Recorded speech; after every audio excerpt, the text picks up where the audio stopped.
Hi hello வணக்கம். நான் உங்கள் தீபன். நீட் யூஜி 2024 அப்படின்னாலே ஒரே ப்ராப்ளம் தான். ரிசல்ட் விட்டதுலேருந்து இன்னும் கவுன்சிலிங் இதே பண்ணலை. ஸோ மெனி ப்ராப்ளம்ஸ் ஓடிக்கிட்டு இருக்கு.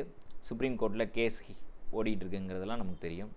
இந்த நீட் 2024 நிறைய ஸ்டூடெண்ட்ஸ் நல்ல ஸ்கோர்ஸை ஒரு பர்டிகுலர் ஏரியாவை சேர்ந்தவங்க ஸ்கோர் பண்ணியிருக்காங்க அப்படிங்கிற மாதிரியான ஒரு இஷ்யூ ரைஸ் ஆனிச்சு. ஸோ இங்கே பேப்பர் லீக் ஆகிடுச்சு அப்படிங்கிற மாதிரியே ஒரு இன்டிமேஷனும் தெரிய ஆரம்பிச்சிது. சிபிஐ இதை சிவியராக எடுத்துக்கிட்டு கேஸை பார்க்கும்போது இப்போ 7 பேர் இந்த பேப்பர் லீக் பண்ணியிருக்காங்க அப்படிங்கிறத உறுதிதம் பண்ணியிருக்காங்க. ஸோ இது யார் பண்ணியிருக்கா அப்படிங்கிறத நம்ம இதில் பார்க்க போகிறோம்.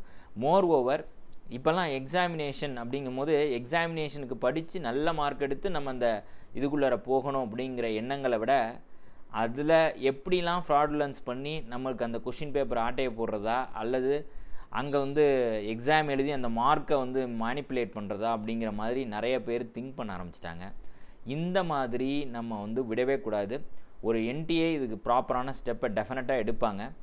I hope. இப்போ இவங்க என்ன சிபிஐ ஐடென்டிஃபை பண்ணியிருக்காங்கிறத இந்த வீடியோவில் நம்ம பார்க்க போகிறோம். சிபிஐ மாஸ்டர் மைண்டாக இங்கே பங்கஜ் குமார் அப்படிங்கிற பையன்தான் இன்வால்வ் ஆகியிருக்கான். இந்த பங்கஜ் குமாருக்கு இன்னொரு பேர் இருக்குது, ஆதித்யா.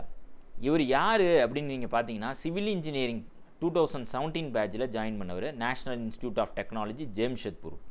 ஸோ என்ஐடிங்கிறது ஐஐடிக்கு நிகரான ஒரு இன்ஸ்டியூட்டு. அங்கே படிச்சுக்கிட்டு இருக்க இந்த பங்கஜ் குமார் தான் இந்த கொஷின் பேப்பரை எடுத்திருக்காப்புல. ஸோ என்டிஏவனுடைய ட்ரங்க்லேருந்து இந்த கொஷின் பேப்பர் எடுத்திருக்காப்புல ஹசாரிபக் அப்படிங்கிற இடத்துலேருந்து.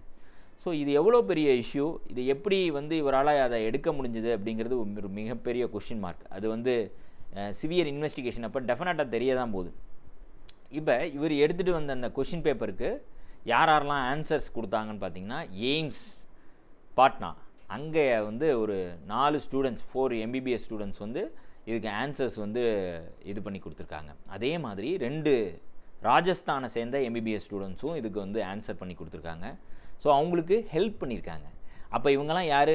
நல்லா படித்தவங்க, நிறைய மார்க் ஸ்கோர் பண்ணவங்க. அவங்கள்ட்ட தானே கொடுத்து இவங்க ஆன்சர்ஸ் வாங்கியிருக்காங்க. அப்போ யார் தப்பு பண்ணுறா? படித்தவங்க தான் தப்பு பண்ணுறாங்க. ஸோ படித்தவங்க தப்பை குறைக்க டெஃபினட்டாக தப்பு அதிகமாக குறையும். படிக்காதவங்க கூட இன்றைக்கி தப்பு பண்ணுறத யோசிக்கிறாங்க. இது நம்ம தப்பு பண்ணுறோமே, இது சரியாக தப்பா அப்படிங்கிற மாதிரி. ஆனால் படித்தவங்க தான் தெரிஞ்சே தப்பாக கரெக்டாக பண்ணுறாங்க. ஸோ இந்த மாதிரியான விஷயங்கள் அவாய்ட் பண்ணணும். இவங்களுக்கு இந்த 7 பேருக்கும் பங்கஜ் குமாருக்கும் சரி, அந்த 4 எய்ம்ஸ் பாட்னாவை சேர்ந்த ஸ்டூடெண்ட்ஸும் சரி, ராஜஸ்தான் MBBS ஸ்டூடெண்ட்ஸும் சரி, டெஃபினட்டாக சுப்ரீம் கோர்ட் ஒரு நல்ல வெர்டிக்டை கொடுக்கணும். இது மற்ற ஸ்டூடெண்ட்ஸ் யாரெல்லாம் நம்ம தப்பு பண்ணி நல்ல மார்க் ஸ்கோர் பண்ணிடலாம் அல்லது மார்க்கை மேனிப்புலேட் பண்ணி நம்ம வாங்கிட்டு MBBS காலேஜஸ்க்குள்ளே நம்ம சேர்ந்துடலாம் அப்படின்னு நினைக்கக்கூடிய ஸ்டூடெண்ட்ஸ்க்கு ஒரு பாடமாக இந்த கேஸினுடைய வெர்டிக்ட் அமையணும். அதை அடுத்து இனிமேலுக்கு யாருமே அந்த எண்ணங்களோட வரவே கூடாது. எக்ஸாம்ஸ் ப்ராப்பராக நடந்து அதுக்கான ரிசல்ட்ஸ் கொடுத்து பிள்ளைங்கள்லாம் நல்லபடியாக படித்த பிள்ளைங்கள ஃபஸ்ட்டு வரிசையை போட்டு அவங்களுக்கெல்லாம் சீட்ஸ் அமையணும். லெட்ஸ் சி, இனிமேலுக்கு அதன்படி நடக்கும்னு நம்புவோம்.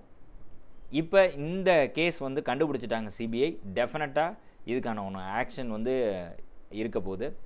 அண்ட் இனி வரும் காலங்களில் நீட் 2025 ஆன்வர்ட்ஸ் ஒரு நல்ல எக்ஸாமினேஷனை கண்டக்ட் பண்ணுவாங்க என்டிஏ அப்படின்னு நம்ம நம்பலாம். Thank you. See you in next video.